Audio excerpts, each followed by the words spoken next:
Retour au débat de France 24. C'est la pénombre à présent à Trafalgar Square où les Londoniens sont réunis en signe de recueillement après l'attaque d'hier qui a fait 3 morts et 40 blessés. 29 personnes sont toujours hospitalisées, dont 7 dans un état grave. Et vous voyez ces bougies en hommage aux victimes de cette attaque. L'auteur de l'attaque, lui, a été identifié. Il s'agit d'un Anglais de 52 ans, natif du Kent. Il résidait dans le centre de l'Angleterre et ne faisait pas l'objet d'enquête en cours, même s'il avait été dans le passé fiché pour des soupçons de radicalisme. On en parle avec nos invités ici même en plateau. Jacques Poinas, vous êtes ancien chef de l'unité de coordination de la lutte antiterrorisme.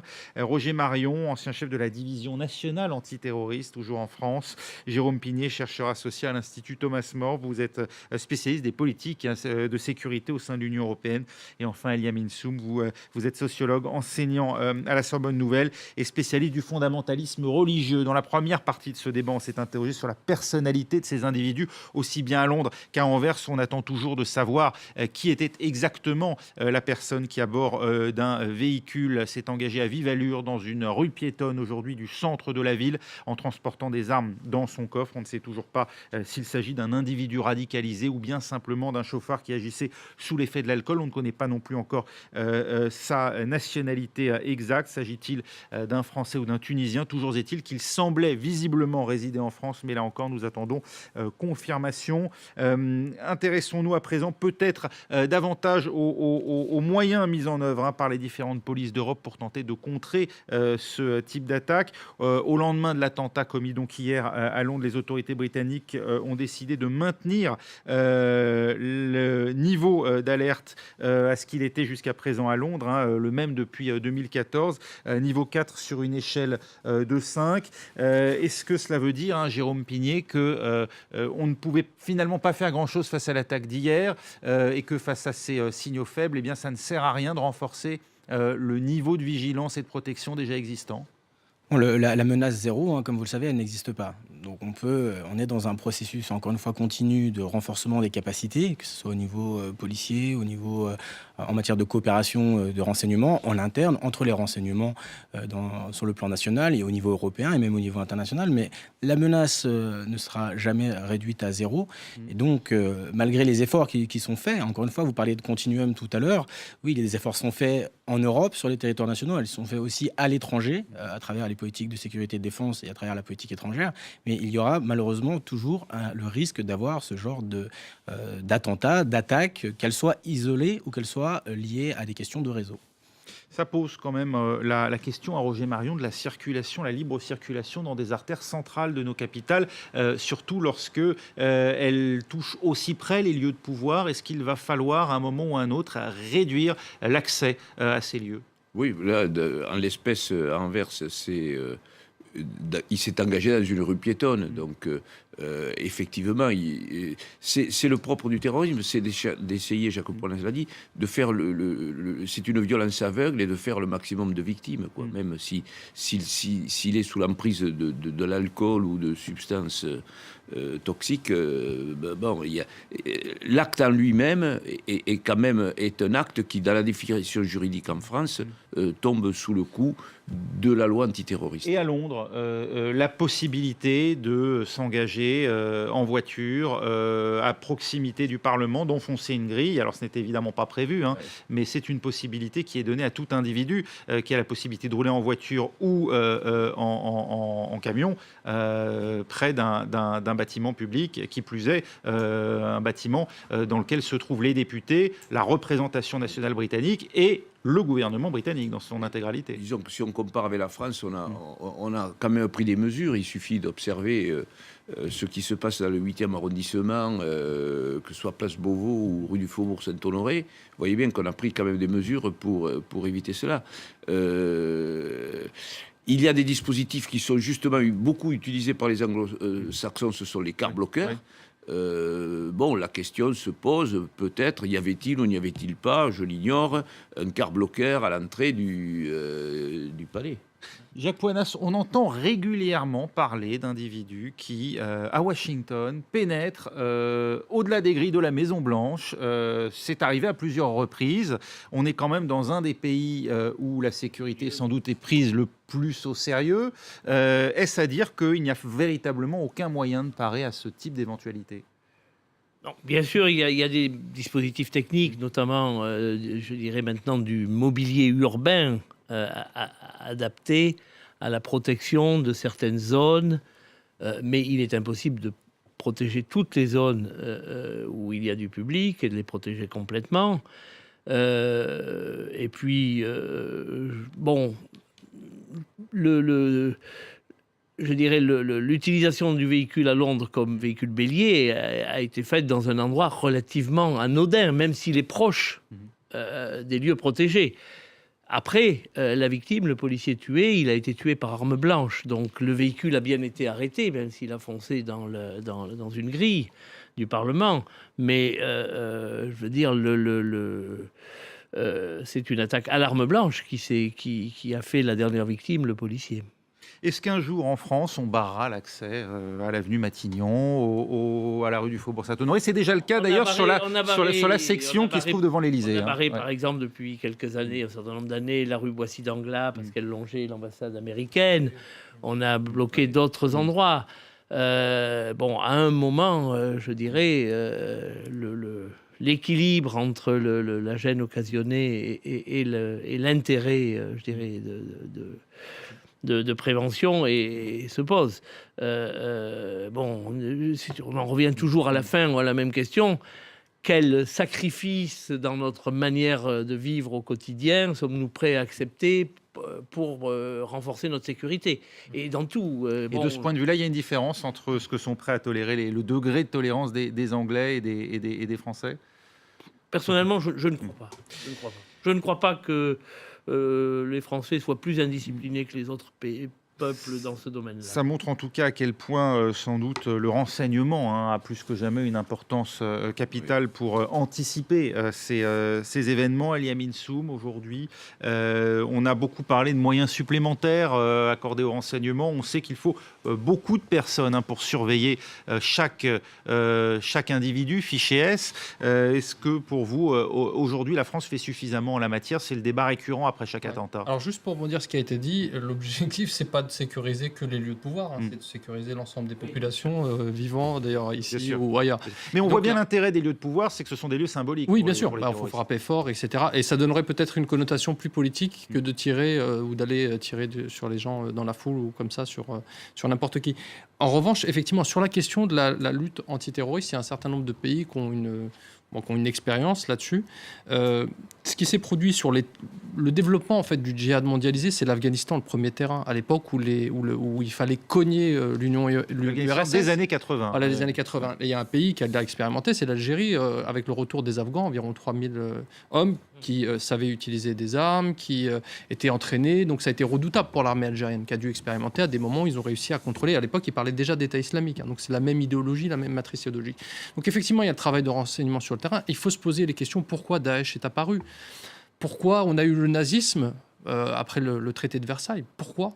Parce qu'il fallait faire payer à l'Allemagne. Qu'est-ce qui s'est produit dans cette région du monde ? On est en période électorale et se pose la question aussi de notre politique internationale. Jusqu'où on va aller s'amuser à titiller tel et tel régime, d'être aujourd'hui allié à un certain nombre de régimes qui font la promotion des thèses wahhabites, qui font la promotion des thèses fondamentalistes, des pays comme le Qatar, comme l'Arabie Saoudite, qui aujourd'hui sont des pays où on peut être fouetté parce qu'on est un poète, parce qu'on n'est pas en accord avec... Voilà, donc ça pose une question d'accord avec ce qu'on a répété, parce que les liens qu'on a avec la Grande-Bretagne et tous ces pays, c'est la question démocratique. Ça s'est toujours répété, que ce soit au Danemark, en France, etc.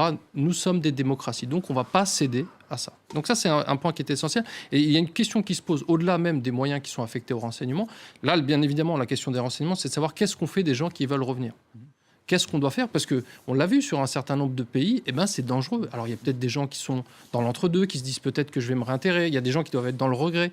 Et puis, il y a des gens qui doivent être extrêmement dangereux. Vous imaginez, lorsqu'on passe plusieurs mois, voire plusieurs années à s'entraîner au combat, etc. Donc, on a des gens qui sont aguerris. Et l'histoire nous enseigne qu'il y a toutes ces dimensions-là. Donc, il y a une dimension de politique internationale qui se pose clairement sur un jeu d'alliance avec un certain nombre de gouvernements.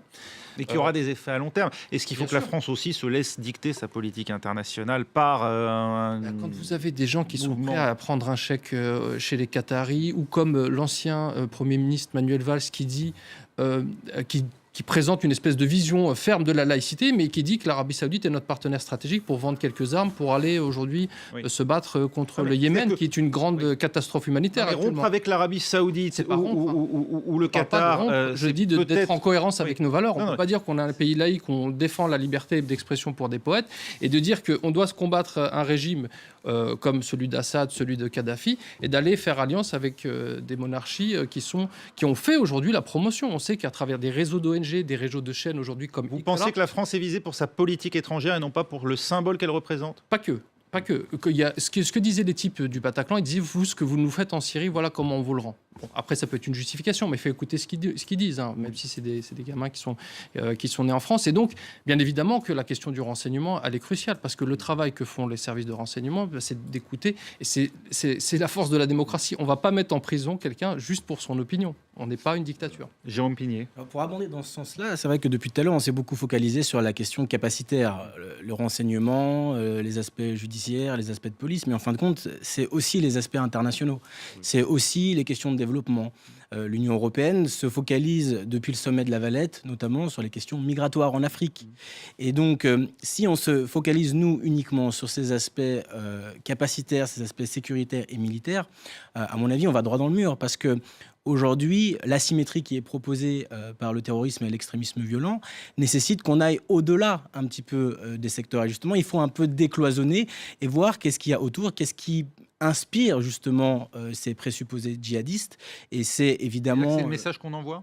Oui, c'est les messages qu'on envoie, mais c'est les politiques qu'on a en matière de développement, de coopération, comment on traite les questions migratoires. Et donc, tout ça fait le lit aussi de l'extrémisme violent. Donc, il faut faire très attention, mais surtout penser à décloisonner au-delà des aspects sécuritaires. Mais est-ce qu'il ne faut pas, malgré tout, face à cette menace, dans la mesure où elle existe, la reconnaître et donc se doter les moyens de contrôler aussi les entrées et sorties du territoire? On parle de terrorisme aujourd'hui, on parle de terrorisme, mais on va en parler encore pendant des semaines et certainement dans des années, alors qu'au niveau international, on n'est même pas d'accord sur la définition du terrorisme. Donc c'est pour ça que je pense qu'il y a un certain nombre de choses qu'il faudrait prendre à revers et essayer d'avoir une vision un peu plus transverse de ces éléments. Jacques Poinas, pour vous, le débat aujourd'hui, il est idéologique ou avant tout pratique, c'est-à-dire qu'il faut se doter les moyens de contrôler, quitte d'ailleurs, comme c'est déjà le cas aujourd'hui, à suspendre Schengen et peut-être même à réintroduire des contrôles physique aux frontières.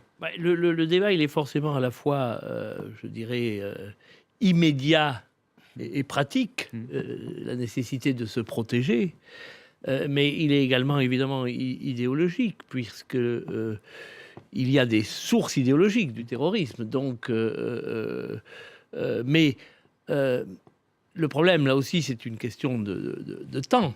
Nous devons nous protéger aujourd'hui, à chaque minute et tout de suite.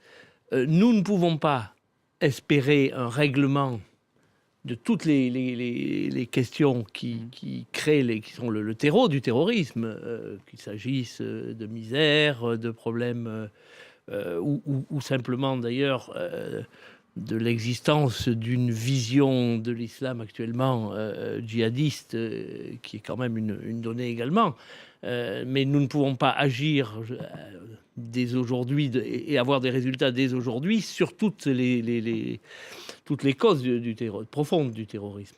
Donc évidemment, la lutte contre le terrorisme, elle est à la fois quotidienne et pratique, et elle est idéologique et à plus long terme.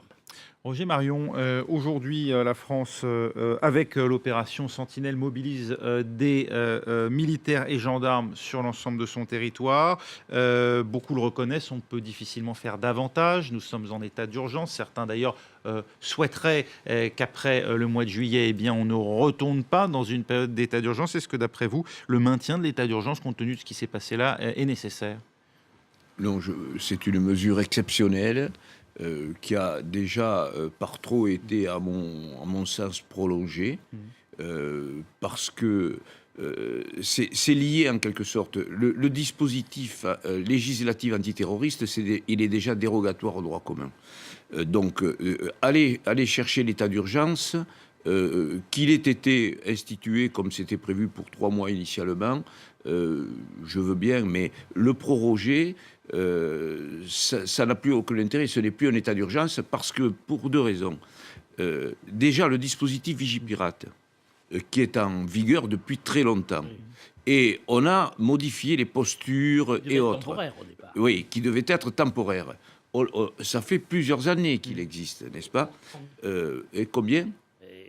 95, donc. Oui. Voilà, mais même depuis l'attentat Saint-Michel. Hein. Donc, voyez, septembre 95. Donc, déjà, pas dès Saint-Michel, c'est dans les attentats, c'est après l'attentat de Lyon, je crois. Oui, donc on est là dans une posture où il y a, de la part de nos concitoyens, une accoutumance. Ensuite, on a fait appel, dans le dispositif Vigipirate, à la coopération civilo-militaire. On a vu des militaires dans la rue. Dans une démocratie, quand on voit des militaires dans la rue en armes, dans des petits aéroports comme je l'ai vu, indépendamment des grands aéroports internationaux, c'est très choquant. Donc, moi, quand j'avais des responsabilités, je les ai, mis sur des missions pour lesquelles leur formation, leur armement et leur uniforme étaient beaucoup plus adaptés pour sécuriser des lieux. Donc, déjà, dispositif Vigipirate, coopération civilo-militaire dans ce dispositif, et puis c'est pas suffisant, on passe à Sentinelle. Pourquoi on passe à Sentinelle? Parce que la Sentinelle, c'est la garde statique. Oui. Vous voyez, contrairement au dispositif Vigipirate. Mais on a voulu protéger les personnalités, qu'elles soient religieuses ou autres, qui étaient visées après les attentats de Charlie Hebdo et autres. Mais concrètement, à des militaires en faction à partir du moment où devant un domicile qui était inconnu du grand public, vous mettez des militaires dans une tenue de combat et avec un armement de guerre, donc déjà vous désignez un objectif, qu'on le veuille ou non. Donc il y a ce problème d'accoutumance et le dispositif, de l'état d'urgence que vous nommez, qu'est-ce qu'il permet? Il permet d'avoir des pouvoirs dérogatoires droit commun, comme dans le dispositif judiciaire antiterroriste, mais qui sont, qui sont le fait de l'autorité administrative et non judiciaire. Mais donc, d'où toute la contestation qui a eu lieu sur les perquisitions administratives. Jacques Poinas, chiffon rouge, Sentinelle, d'après vous? Non, Sentinelle, je crois que c'est une nouvelle appellation, mais la vraie question, c'est est-il dans la nature d'une force militaire d'avoir une présence constante sur le territoire national pour des tâches de sécurité intérieure? On voit bien on arrive parfois quand même effectivement à des contradictions. Puisque dans l'affaire du Bataclan, on s'est trouvé dans la situation où il y avait des militaires qui n'avaient pas ordre de tirer, présents, mais qui ne pouvaient pas, agir avec leurs armes, qui étaient des armes adaptées à la situation, et les policiers qui, eux, pouvaient agir, mais qui n'avaient pas les armes adaptées à la situation. Oui. Si vous voulez, je crois qu'à un moment, avoir des gens armés et présents pour des tâches de sécurité sans qu'ils aient aucun pouvoir d'autorité publique, c'est-à-dire pouvoir de police, on arrive à une contradiction, si vous voulez. Ça a été un peu modifié d'ailleurs depuis le Bataclan. Oui, mais on arrive à un moment à une contradiction, et je crois qu'il vaut mieux rechercher... Dans le cas d'Orly, on a vu que les militaires ont pu, et d'ailleurs dans le cas du Louvre aussi, agir avant l'intervention du raid, puisque dans le cas d'Orly, le raid est arrivé une heure après. Mais parce qu'ils étaient en légitime défense. Parce qu'ils étaient en légitime défense d'eux-mêmes. Oui, mais en légitime défense d'autrui, ils sont en porte-à-faux. Mais c'était l'objectif. Oui. Malheureusement, les terroristes avaient choisi l'objectif, parce que c'est le symbole de l'État. Non, alors je crois qu'il vaut mieux à un moment avoir une législation de droit commun et une organisation de droit commun adapté à la situation plutôt que de recourir en permanence à des dispositifs de nature exceptionnelle. Merci, on en restera là. Pardon à Elia Minsoum qui voulait intervenir. Merci à Jérôme Pigné, merci à Roger Marion et à Jacques Poinas. Restez avec nous tout de suite, c'est à l'actualité vue du net, un œil sur les médias.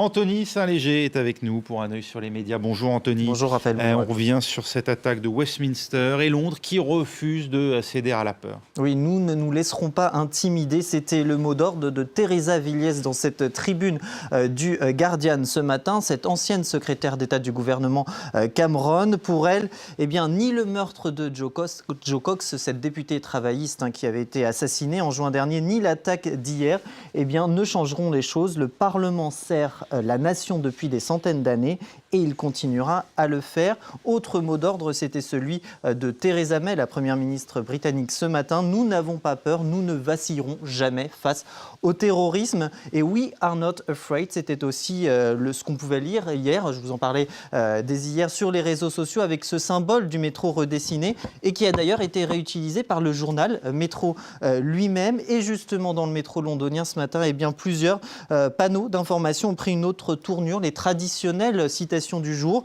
se sont transformées en encouragement, en optimisme et en réconfort pour les voyageurs. Il y avait ce panneau côte à côte, nous sommes unis.